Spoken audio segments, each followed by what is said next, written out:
तो हेलो बच्चों, आपका स्वागत है हमारे छोटे से channel competition exam preparation with जोगेश में। आज हम देखेंगे एनसीईआरटी क्लास 6 के पहले चैप्टर साइंस जो है, साइंस का चैप्टर भोजन कहाँ से आता है। यह पहला चैप्टर है जो कि आपको गवर्नमेंट एग्जाम की तैयारी में और कई एग्जाम की तैयारियों में काम आएगा। ये नींव है, अगर नींव आप मजबूत बनाते जाओगे तो मकान भी अच्छा बनेगा। तो आपको यह समझ के जाना नहीं है कि सिर्फ ये क्लास 6 का है और ये आपको ऐसा भी पढ़ना नहीं है कि हमें सिर्फ 6th एज में काम आएगा। आपको ऐसे पढ़ना है जो आपको गवर्नमेंट एग्जाम में भी काम आए और 6वीं में भी काम आए। तो हम शुरू करते हैं, भोजन कहाँ से आता है। एक क्वेश्चन यहाँ से उत्पन्न होता है कि भोजन के स्रोत का अर्थ क्या है। जो भोजन का स्रोत है उसका अर्थ क्या है। तो देखो, हम जो खाना खाते हैं वो कहाँ से प्राप्त हो रहा है। जो हम कुछ भी खाना खाते हैं, जैसे चावल खाते हैं या सब्जियां खाते हैं या जो गाजर मूली कुछ भी खाते हैं, तो वो कहाँ से प्राप्त होता है, यह है भोजन के स्रोत। तो भोजन के स्रोत में आपको तो कोई दिक्कत होने वाला नहीं है, क्योंकि भोजन के स्रोत का अर्थ एकदम सिंपल है कि भोजन कहाँ से आ रहा है, कहाँ से प्राप्त हो रहा है, यही हमारा भोजन के स्रोत होंगे। तो ये भोजन के स्रोत का अर्थ है, ये समझ में आ गया। तो हम चलते हैं नेक्स्ट में। हमारा जो भोजन है वो कहाँ से आता है। हमारा भोजन मुख्यतः 2 स्रोतों से आता है। एक तो है पौधे और दूसरे हैं जानवर। जो हम भोजन खाते हैं, जो भी भोजन खाते हैं, वो एक पौधों से आता है और दूसरे जानवर से। अब कौन से पौधों से आता है और कौन से जानवर से आता है, माने हम जो खाना खाते हैं वो कैसे पौधों और सिर्फ जानवरों से आते हैं क्या, और कहीं से नहीं आते। तो हमारा भोजन मुख्यतः 2 स्रोतों से आता है, एक पौधे हैं और जानवर है। तो देखते हैं हमें भोजन पौधों से कौन से भोजन प्राप्त होते हैं और जानवरों से कौन सा भोजन प्राप्त होता है, इसको हमें जानना है। तो शुरू करते हैं। जो फूड फ्रॉम प्लांट्स है, जो हमें पौधों से प्राप्त भोजन है, उसके बारे में देखते हैं। सबसे पहले तो हमें पौधों से अलग अलग हम जो भोजन खाते हैं, जैसे हम सब्जी खाते हैं, जैसे आपने लाली भाजी खाया होगा या कोई भी भाजी खाया होगा, तो वो पौधे से आता है।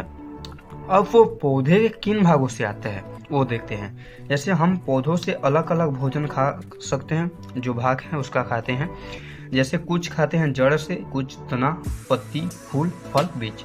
अब पौधों से हमें इस प्रकार के अलग अलग भाग हम खाते हैं जो हमें पौधों से प्राप्त होता है। जैसे कि आपने गाजर या मूली खाया होगा, वो आता है पौधों के जड़ से। गाजर और मूली आता है जड़ से। ये जो है पेड़ के भाग हैं। अगर आपको समझ में नहीं आता है तो आप कमेंट करके बताइए, मैं पौधों के बारे में अलग से एक वीडियो बना लूँगा, जिससे आपको और आसानी से समझ में आएगा कि कैसे हो रहा है। ठीक है, तो पौधों से प्राप्त भोजन, हम पौधों से अलग अलग भाग खाते हैं पौधों का। जैसे कि जड़ है, तना है, पत्ती है, फूल, फल और बीज है। हम जड़ से जो भोजन खाते हैं, जैसे गाजर और मूली खाते हैं, वो पौधों के जड़ से आता है।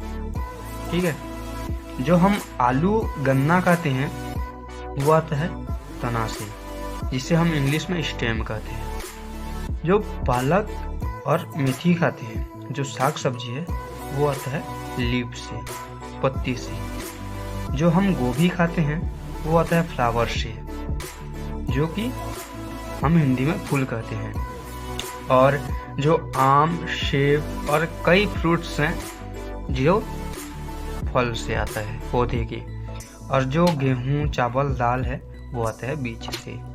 तो इतना क्लियर हो गया कि पौधों से हम जो भोजन प्राप्त करते हैं, वो सिर्फ पौधों से जो उसके भाग हैं, वो अलग अलग भाग से हम खाते हैं। जैसे कि ये गाजर है तो वो प्राप्त हो रहा है जड़ से। अब एक ही पौधे में तो नहीं होगा कि एक पत्ता है पीपल का या गुलाब का या मेथी का, उसके तने में हो रहा है गाजर है और उसमें सेब फल रहा है, ऐसा तो है नहीं, है ना। तो अलग अलग भागों के लिए अलग अलग होता है। तो अब हम नेक्स्ट टॉपिक में देखेंगे पशुओं से प्राप्त भोजन। ये है 6th एनसीईआरटी चैप्टर 1 का पहला लेक्चर था अब हम देखेंगे दूसरे लेक्चर में पशुओं से प्राप्त भोजन है, जो हमारी खेती है, जो भारत की मुख्य फसलें हैं, ये हमें और भी अच्छे से समझेंगे। ओके, तो आज के लिए इतना ही, फिर मिलते हैं दूसरे वीडियो में।